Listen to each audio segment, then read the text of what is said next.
एक बार एक संस्मरण में एक डॉक्टर साहब ने सुनाया था कि रामटेक में मैंने देखा कि आचार्य श्री सामयिक पे बैठे हुए थे और आचार्य श्री के इर्द गिर्द मच्छर घूम रहे थे, लेकिन आचार्य श्री को स्पर्श नहीं कर रहे थे। ये पुण्यशाली व्यक्तित्व का प्रभाव रहता है कि आभा मंडल इतना आचार्य श्री का तीव्र है कि वर्ल्ड में देखो आप इतनी विशुद्धि रहती है, इसलिए तो आचार्य श्री के पास सब लोग जाते हैं कि आचार्य श्री के चरण स्पर्श कर लें। हम बताएंगे आगे अगर अनुकूलता बनती है कि चरणों को स्पर्श करने से क्या फ़ायदा होता है। और आज चूँकि मंत्र का प्रभाव की बात चल रही है कि अन्य जगह धक्के खाने की अपेक्षा सबसे अच्छा है कि नमोकार मंत्र को ही स्थान दिया जाए। महामंत्र नमोकार गिरनार जी के नैमीनाथ हैं, तो महामंत्र नमोकार सम्मिश्र जी के सामलिया पार्श्वनाथ हैं। नमोकार महामंत्र गोमटेश्वर के बाहुबली हैं। नमोकार मंत्र महावीर जी के महावीर हैं, तो नमोकार मंत्र आचार्य श्री विद्यासागर जी महाराज हैं। और एक में जहाँ सारे शास्त्र समा जाएं उसे उस मंत्र का नाम है नमोकार मंत्र। तीर्थ तो सिर्फ तीर्थ होता है, पर नमोकार मंत्र तो तीर्थों का भी तीर्थ है। इसी मंत्र की आराधना से सीता का अग्निकुंड सरोवर बन गया। इस मंत्र की आराधना से पति सहित मैना सुंदरी ने 700 कोड़ियों का रोग मिटाया। इसी के स्मरण से चंदना की बेड़ियां तड़ टूट गई। इसी मंत्र से श्रीपाल समुद्र पार हो गए। तीलों की सारी सामग्री एक ओर और दूसरी ओर महामंत्र नमोकार हो तो भी इसकी महानता को, इसके महत्व को मापा नहीं जा सकता। यह वह मंत्र है जिसे भगवान पार्श्वनाथ जी ने जलते हुए नाग नागिन को सुनाया। इस मंत्र के प्रभाव से वह दोनों मरण करके धर्णेन्द्र पद्मावती हुए तथा उन्होंने पार्श्वनाथ जी पर होने वाले कमठकृत उपसर्ग को दूर किया। यह वह मंत्र है जिसे मुनिराज ने मरणासन्न बंदर को सुनाया था, जिससे बंदर का जीव आगे चलकर सुप्रतिष्ठ केवली हुआ। और कीचड़ में फंसी हथनी को एक विद्याधर ने सुनाया, वह मरकर अगले भाव में सीता हुई। इसी मंत्र के प्रभाव से ग्वाला का जीव सुदर्शन सेठ हो पटना से मुक्त हुआ। सुलोचना ने भी एक पल श्री कन्या को नमोकार मंत्र सुनाया, मरकर वह देवी हुई। और इसी मंत्र की अर्चना से अंजन चोर निरंजन बन गया। ये मंत्र का प्रभाव है। बस मंत्र में होती हैं शक्तियाँ, लेकिन बस उनके सामने समर्पण और अपनी आस्था प्रकट जब तक आप नहीं करेंगे, जैसे दवाई होता है, औषधि होती है, उसके प्रति जब तक आपकी श्रद्धा नहीं होगी वह औषधि काम नहीं करती। ऐसे मंत्र का भी होता है। इस मंत्र के प्रभाव से बैल का जीव सुग्रीव और पेट सीठ पद्मराज का जीव राम हुआ। इसीलिए इस मंत्र का नित्य प्रति जाप करना चाहिए। अब जप स्नान, ये नया तरीका स्नान है। शुद्धि भी इस मंत्रों से होती है। जप स्नान में ऐसे मंत्रों का जप करना होता है जिन मंत्रों से हमें रिद्धि सिद्धि प्राप्त होती है। शांति मंत्र भी होते हैं और रक्षा मंत्र भी होते हैं। गणधर बलय मंत्र आदि मंत्रों का जाप किया जाता है। इस जप स्नान से भिन्न भिन्न मंत्रों का जाप किया। जकारो जन विच्छेदा पकारो पाप नासना। जप में 2 अक्षर हैं, जा और पा। जा का अर्थ जन्म और पा का अर्थ है पाप, अर्थात जिससे जन्म का विच्छेद और पाप का नाश होता है वह जप होता है। इसलिए मंत्रों को जपा जाता है। स्तोत्र भी जप हैं, भक्ताम्र स्तोत्र है, इसको लेकिन जपा नहीं जाता, इसका पाठ किया जाता है। ये भी मंत्र हैं, ये भी भक्ताम्र स्तोत्र मंत्र हैं, लेकिन इतने बड़े होते हैं कि इसकी माला फेरेंगे तो कई वर्ष लग जाएंगे, इसलिए इनको पाठ किया जाता है। और ऐसा भी लिखा है कि वर्तमान में चौगनी अवस्था में माला फेरी जाती है अगर कोई अनुष्ठान रहता है। एक बात कहना चाहेंगे, आप लोग संकेत में समझ जाएंगे, यहीं के लोगों के लिए है कि जो जाप का नियम लिया गया था वह पूर्ण नहीं हुई हैं, तो इसका दोष भी लगता है। इसलिए जैसे ही पर्यूषण हो, यहाँ के लोगों का जो अनुष्ठान का नियम था वो पूर्ण होना चाहिए, नहीं तो इससे बहुत सारी बाधाएं आ सकती हैं। कभी भी धार्मिक अनुष्ठानों में बिल्कुल भी लापरवाही नहीं करना चाहिए, नहीं तो बहुत सारी घटनाएं घटित होती हैं। ये हमारा खुद का अनुभव है। हमने बड़े से लेके छोटे तक और छोटे से लेके बड़े तक बहुत बड़े बड़े ग्रंथ पढ़े हैं और बहुत सारे विशेषज्ञों से चर्चा की है। चूँकि हम यहाँ नहीं बताना चाहेंगे कि कौन कौन से किस क्षेत्र के विशेषज्ञ थे, आप हमारी बातों से ही समझ जाते होंगे कि हमारे लिए वैसे तो ज़्यादा कुछ नहीं आता है, लेकिन इस क्षेत्र का हमें बहुत सारी ऐसी जानकारियां हैं जो हमारे पास हैं हर क्षेत्र की, क्योंकि इनमें थोड़ी सी भी गड़बड़ियां होती हैं तो फिर उसका असर श्रावक पे पड़ता है। क्योंकि श्रावक क्या होता है, उतना शक्तिशाली नहीं होता है। जैसे पूज्य मुनि श्री कहते हैं ना कि जो आरती शाम को जो भक्तंबर का अनुष्ठान होता है वो अकेले नहीं करना, क्योंकि अकेले वो इतनी शक्तियाँ पावर रहता है उसका कि अकेले झेल नहीं सकते हैं। ऐसे ही ये अनुष्ठान होते हैं, इसलिए जो विधान किए जाते हैं, सामूहिक अनुष्ठान किए जाते हैं, मिलकर किए जाते हैं। कारण यही है कि अकेले व्यक्ति करेगा तो उसकी इतनी सामर्थ्य शक्ति नहीं होती कि वो उन शक्तियों को झेल पाए। इसलिए जिन्होंने भी संकल्प लिया है, नहीं भी लिया है, तो ये सबका कर्तव्य है कि जाप का अनुष्ठान जो लिया जाता है पूर्ण किया जाता है, और नहीं करते हैं तो फिर विभिन्न तरह की परेशानियां, रोग और विघ्न बाधाएं आती हैं। तो हो सकता है कि गलत असर हो जाए और किसी को कुछ भी हो सकता है, क्योंकि ऐसी बहुत सारी घटनाएं, दुर्घटनाएं होती हैं अगर अपन ने अनुष्ठान ले लिया और पूर्ण नहीं किया। नियम जब भी लेते हैं अपन कोई, इसलिए छूट लेते हैं। जैसे प्रतिमा का संकल्प लेते हैं कि 2 साल मंदिर को बनना है, तो 3 साल 5 साल का संकल्प इसीलिए लेते हैं, और यदि थोड़ा समय लग रहा है तो फिर संकल्प दोबारा लेके बढ़ा लेते हैं। ऐसा किया जाता है क्योंकि नियम लेने के बाद तोड़ना अच्छा नहीं माना जाता। लेकिन इस कारण से नियम नहीं लें, ये भी फिर गलत है। इसलिए नियम तो जरूर लें। अगर कोई आपसे त्रुटि हो जाती है, कोई उसमें अन्य समस्या आती है, तो साधु होते हैं, तो साधु से जाकर आप निवेदन करें, प्रायश्चित लें। व्रत उपवास करते हैं, कोई आपसे त्रुटि हो गई, साधु इसीलिए होते हैं। हम साधु भी जितने हैं आचार्य श्री से प्रायश्चित लेते जब भी मिलते हैं, क्योंकि देखो दोस्त तो सभी से होते हैं, लेकिन अकेले में जाकर प्रायश्चित लेना चाहिए।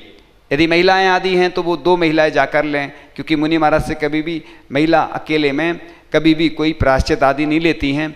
जब भी जाती हैं 2 महिला हों या पुरुष और महिला जो होती है ना, पति होते हैं पत्नी होते हैं, दोनों मिलकर जाते हैं, ये विधि होती है। आरिका के पास जाए तो पुरुष कभी अकेले नहीं जाते हैं। तो प्रायश्चित के लिए ये विधि है कि अकेले में जाकर ही लेना चाहिए, किसी के सामने प्रायश्चित नहीं लेना चाहिए, क्योंकि दोस्त तो सभी से होते हैं पूरी दुनिया में। ऐसा कोई व्यक्ति नहीं है जो निर्दोष हो, लेकिन गलतियां सबसे होती हैं। प्रायश्चित अकेले में जाकर निवेदन कर लें, और जो भी वरिष्ठ महाराज जी होते हैं आचार्य जी के पास भी जा सकते हैं, लेकिन अगर अनुकूलता नहीं बनती है तो जो भी पिछीधारी साधु होते हैं, अपने नगर में होते हैं, आसपास होते हैं, आप जाकर उनसे निवेदन करके प्रायश्चित ले सकते हैं। तो मंत्र क्यों जपते हैं? मंत्रों के जपने से 2 काम होते हैं, एक तो अशुभ विगलित होता है, दूसरा शुभ की अनुभूति होती है। मंत्र आभा मंडल को बदलने की प्रक्रिया, इससे आभा मंडल स्वच्छ होता है। मंत्र अध्यात्म में प्रवेश की विधि है। जब जब भी हम मंत्रों का जाप करते हैं तब तब मन में प्रश्न उठता है कि मंत्र क्या है, इसे क्यों जपा जाता है और उसके जपने से क्या होता है, इनसे हमें क्या फल प्राप्त होता है। तथा जितने भी धार्मिक अनुष्ठान आदि करते हैं उनमें मुख्यतः मंत्रों की होती है।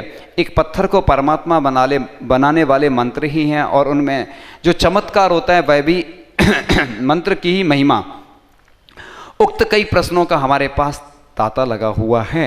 मंत्र क्या है? मकारा चा मना प्रोक्तम त्रकारम त्राण मुच्यते मनस्त्राण योगेन मंत्र इत्याभिधीयते। यानी मंत्र शब्द का प्रथम अक्षर माँ है। माँ अक्षर मानसिक विचार राग द्वेष युक्त संकल्प विकल्प बोधक है, और त्रा का अर्थ है रक्षा करना, बचाव करना, मुक्त करना राग द्वेष युक्त मनोविकार से जो जीव की रक्षा करे उसे मंत्र कहते हैं। मंत्र आभा मंडल को बदलने की एक प्रक्रिया है। मंगल भावनाओं से भरा हुआ मंत्र हमारे चारों ओर के आकाश में गुणात्मक अंतर पैदा करता है। उस मंत्र से भरा हुआ व्यक्ति जब आपके पास से गुजरता है तब एक भिन्न क्वालिटी पैदा होती है। एक व्यक्ति साधु के पास जाता है कि महाराज मुझे कोई मंत्र दे दो, साधु कहते अभी नहीं है। फिर दूसरे दिन फिर पहुंच जाता है, हमें कोई मंत्र दे दो, साधु कहते नहीं है। अब साधु सोचते हैं कि ये बार बार आ रहा है, कुछ ना कुछ तो चक्कर है, ये लेके ही जाएगा ऐसा लगता है। वो भी सोचता है कि साधु मना कर रहा है तो कुछ ना कुछ तो है इनके पास, ये दे नहीं रहे। दोनों एक दूसरे को यही सोच के टालते रहते हैं, और तीसरे दिन फिर पहुंच जाता है व्यक्ति, तो साधु मंत्र देते हैं और कहते हैं बंदर को याद नहीं करना। जैसे ही वह व्यक्ति मंत्र ले जाता है, माला फेरना शुरू करता है, उसको बंदर याद आता है, बार बार टेंशन में आ जाता, परेशान हो जाता है, वो मंत्र सिद्ध नहीं होता उसको। अब कहता है वो साधु से कि जी ये मंत्र आप अपना वापस ले लो, हमसे वो नहीं हो रहा सिद्ध। लेकिन आपको पहले से ये बताना नहीं था कि ये बंदर बंदर के बारे में बता दिया, तुम्हारे मन में विकल्प आता रहा वही, तो वो सिद्ध नहीं हुआ मंत्र। साधु ने कहा मंत्र बंदर कोई और नहीं, तेरा मन ही है जो चंचल है बंदर के समान। क्योंकि सर्वासिद्धि में आचार्य पूज्यपाद स्वामी ने लिखा है कि मन जो है विपरीत दिशा में जाता है, और एकाग्र जब मन को कर लेते हैं, और मंत्र इसीलिए तो रखे आलम्बन लिया जाता है क्योंकि चंचल मन रहता है। ध्यान करवाते हैं ना, तो इसलिए साधु के लिए तो लिखा है ध्यान, श्रावकों के लिए लिखा है कि आकाश में फूल उग सकता है, बंध्या के यहाँ पुत्र हो सकता है। ज्ञानारूढ़ ग्रंथ में आचार्य शुभचंद्र महाराज ने लिखा है कि 3 काल में ग्रस्त को ध्यान नहीं होता है, इसलिए तो आपको ये पूजा रखी है, भक्ति रखी है। इसलिए सुबह प्रातःकाल हम ध्यान तो कराते हैं, मन नहीं लगता है तो फिर णमोकार मंत्र हीलिंग करवा देते हैं कि उसमें लोगों का अच्छा मन लगता है, क्योंकि श्रावक का मन चंचल होता है। और साधु को लिखा है कि अभ्यास ध्यान का हमेशा करते रहें, तो इसलिए ये प्रक्रिया रखी गई है कि जाप सबसे अच्छा है, आपके लिए सबसे अच्छा उपाय। तो मंत्र जिसमें अमुक वर्णों का सुव्यवस्थित संयोजन है, यह संयोजन की कुशलता और अनुभूति है कि मंत्र की शब्दावली के संयोजन में उसने प्राण भर दिए हैं, तो निश्चित ही उस मंत्र जप से उद्देश्य पूर्ण होगा। अन्यथा जो व्यक्ति अक्षरों का संयोजन करने में समर्थ या निपुण नहीं है, वह मंत्र प्राण शक्ति से भरने के बदले प्राण हरण भी कर लेता है। और मंत्र किसी भी आध्यात्मिक प्रयोजनात्मक मंत्र की प्रक्रिया दोहरी होती है, एक होती है भीतरी और दूसरी बाहर होती है। और मंत्र में वह हो जाता है जिससे बहुत सारी शक्तियाँ मिलती हैं और चमत्कार भी हो जाते हैं। अब हमने आपको बताया था कि आप जाप कैसे करते हैं, तो जाप का बताया था कि इसको जैसे जो मेरू है ना, उससे ऐसे करके फिर जैसे लास्ट आता है ना, तो उधर से इसको घुमा लेते हैं, फिर से पुनः वापस आ जाते हैं। आपको दूर से इतना दिखेगा नहीं, पास में होते तो ये अच्छे से बता देते। और ये भी गिनने की विधि है कि 1 2 3 4 5 6 7 8 9 इसमें गिनते हैं और 12 बार इसमें गिनते हैं। ये आचार्य इसी प्रकार से गिनते हैं। ये है विधि अलग तरीके से है, ये 30-35 प्रकार की विधियां हैं मंत्र हाथ से गिनने की, लेकिन किसी में कलश बनता, किसी में ओम बनता। सबसे महत्वपूर्ण तो ये है कि हम जाप जो करें वो हाथ से तो अच्छी होती है, माला से करें तो अच्छी ही धातु की माला होना चाहिए, या स्फटिक, ये वाली जो माला है स्फटिक सबसे अच्छी मानी जाती है। जितने भी साधु हैं स्फटिक की ही माला का उपयोग करते हैं, शुद्ध होती है और इसको शुद्ध करने का मंत्र भी है। ये कार्ड है, ये कार्ड जिसको 1.25 लाख जाप का जो नियम लेता है 1158 माला, तो 4 माला अगर प्रतिदिन फेरते हैं तो 1 वर्ष में पूर्ण हो जाती हैं। यानी 1158 माला 1.25 लाख जाप कहलाती हैं, माला होती हैं 1158। और 4 यदि प्रतिदिन फेरते हैं माला तो अपन की 1 साल में पूरी हो जाती हैं। अगर अपन 1.25 लाख जाप का नियम ले लें और हो सकता है अपनी 1 वर्ष में नहीं हो पा रही तो 2 वर्ष में कर लें, 2 माला प्रतिदिन फेरें, और किसी को और अनुकूलता नहीं है तो 4 वर्ष में भी कर सकते हैं। लेकिन कार्ड जो है ये 1 वर्ष के हिसाब से बना हुआ है। तो ये कार्ड जिनको भी जाप का नियम लेना हो वो प्रश्नों के बाद अलग से प्राप्त करके और इसको भर के अपने पास रखें। इससे फ़ायदा होगा कि 1.25 लाख जाप का जो नियम लेता है उसके जीवन में जितनी भी परेशानियां हैं वो दूर होती हैं। क्योंकि जब भी जो अनुष्ठान किया जाता है उसमें संकल्प लिया जाता है, संकल्प में बहुत बड़ी शक्ति होती है। इसके बारे में फिर समय होगा तो आगे फिर बताएंगे। अभी आज का यह है पावन पवित्र दिन जो कि पर्युषण का महापर्व का 7वां दिन है, और यह तप करने की शिक्षा देता है। क्योंकि अनाज पकता है तपने के बाद और रोटी पकती है तपने के बाद, सोना चमकता है तपने के बाद और फल पकता है तपने के बाद, वैसे ही आत्मा भी शुद्ध होती है तप के माध्यम से। और आचार्य ने भी पंक्तियाँ लिखी हुई हैं, तन मिला तुम तप करो, करो कर्म का नाश, रवि शशि से भी अधिक है तुम में दिव्य प्रकाश।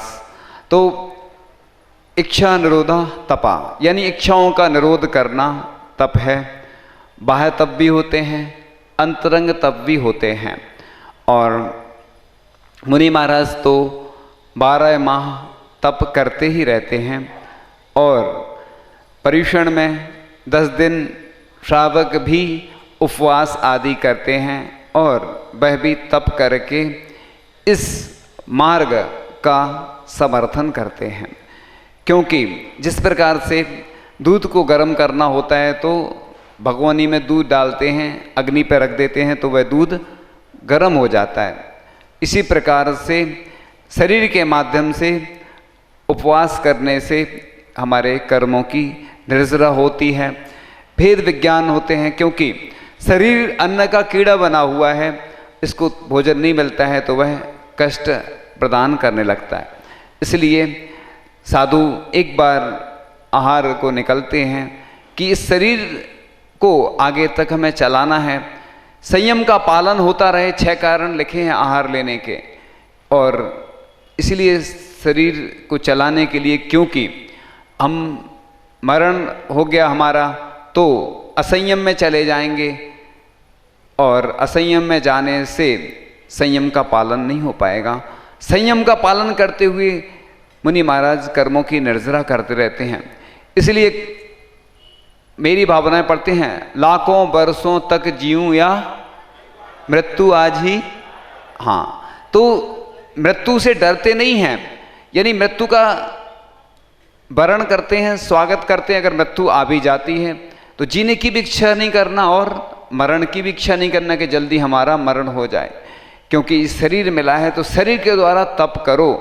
सोना जब 16 बार तपाया जाता है तभी वह शुद्ध सोना बनता है, यानी बिना तपाए शुद्ध सोना बन ही नहीं सकता है। 16 बार तपाने के बाद वह स्वर्ण शुद्ध होता है। इसी प्रकार से आत्मा को शुद्ध बनाना है तो तप करना ही होगा। और तप मनुष्यों के लिए चिंतामणि है, तप कामधेनु है, तप ललाट के सुंदर तिलक के समान साधु जीवन की शोभा बढ़ाने वाला है। तप के माध्यम से तप सम्मान का भूषण है, अज्ञान अंधकार को नष्ट करने दीपक सदृश है तथा पिता के समान सर्व अवस्थाओं में मनुष्य का हित करता है।